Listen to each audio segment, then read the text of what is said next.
Welcome back to another episode of Another Act. I'm your host, Kelley Carter.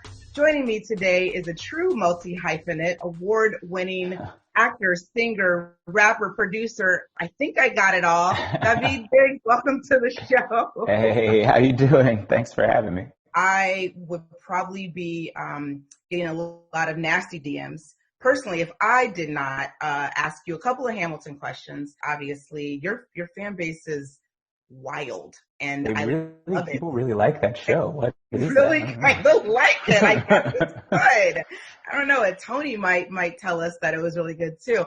But what can we expect with the adaptation from stage to screen? You're obviously going to be able to do a lot of things that you couldn't do on stage, but tell me a little bit. It is literally the stage show. We shot it. It is a beautifully filmed, all original cast on stage doing the show. The big difference is that you can get up close in ways that nobody ever got to see it. So you are seeing there's a thing about Broadway musicals that I don't really get, but because I never, I don't know, because that's the only one I've ever done. And I was never really culturally in that world before, but there's this thing about an original cast, and people really there's some kind of magic about that. So I feel very lucky to be part of it. You know, I come from the straight play world where it's mostly about seeing a different cast do it. There's not the same kind of hunger for the original, but with musicals there is. And so you'll be able to see the original cast perform it in the way that we performed it every night, but it's also going to be a one-of-a-kind experience because you'll be in our grills at points and, you know, watching us sweat and seeing the dancers exhausted and all the things that you don't really get from only seeing the show from very far away. I love it, and I'm sure everyone else will love it, especially people who have probably seen it 3 and 4 times in a row on stage. Really excited about that film and really excited about the other projects that you have coming. 2 great new series kind of at the same time. Apple TV Plus's Central Park and, of course, TNT's Snowpiercer. Tell me what made you want to be a part of both of those series, because they're very different in scope.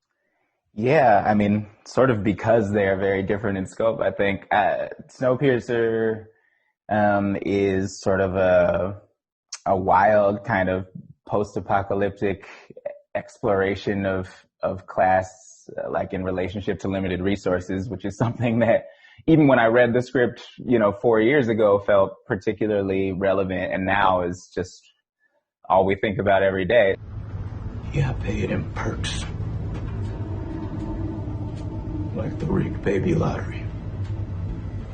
Why else would you care so much about a 30s murder? So hopefully people don't mind escaping into the place they're living.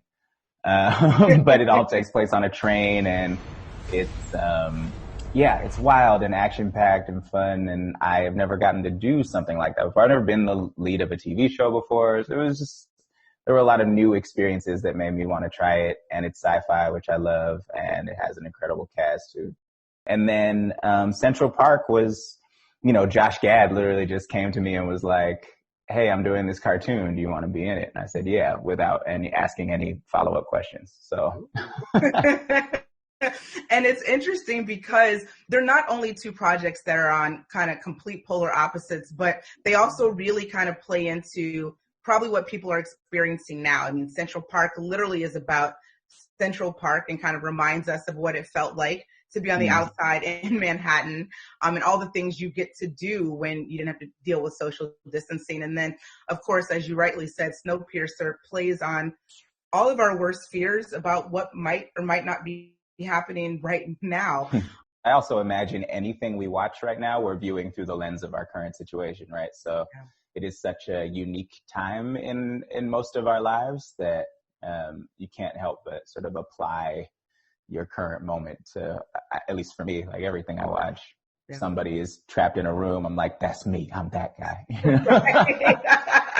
It all is so relatable right now. Yeah. I was going to ask, because you are a musician and a producer and a writer, in addition to being a performer, how has this shutdown and pandemic maybe inspired you creatively? Are you making music that speaks to what we're all experiencing right now, it sounds like you're thinking about what television might look like.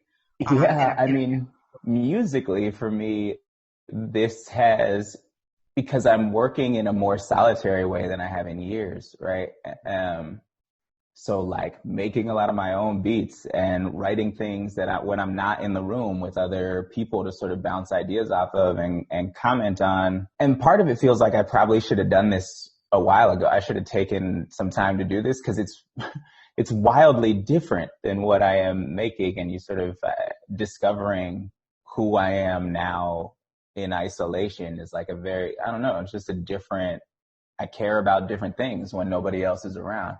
So, the hype will be to see if when I finish any of these songs, if they feel like things I can release or if they just feel too personal, and I'll just keep them for myself because I don't want everybody in my life like that. You obviously are one of Oakland's favorite native sons, and so much of that is reflected in the art that you do, both in film, television, and obviously in your music. Tell me a little bit about why Oakland feels very ripe for storytelling. Why now, and why Oakland? Well, I think it has always been, as long as I've been alive, and well before, also a place of great art production. But it's been relatively under the radar. So there's a lot of artists who have come out of Oakland, and it's changing really fast. And I think a lot of us are worried about Oakland sort of pushing people out at such a rapid rate that it no longer resembles the place that made us, and that most of us feel is so responsible for us being the type of artists we are.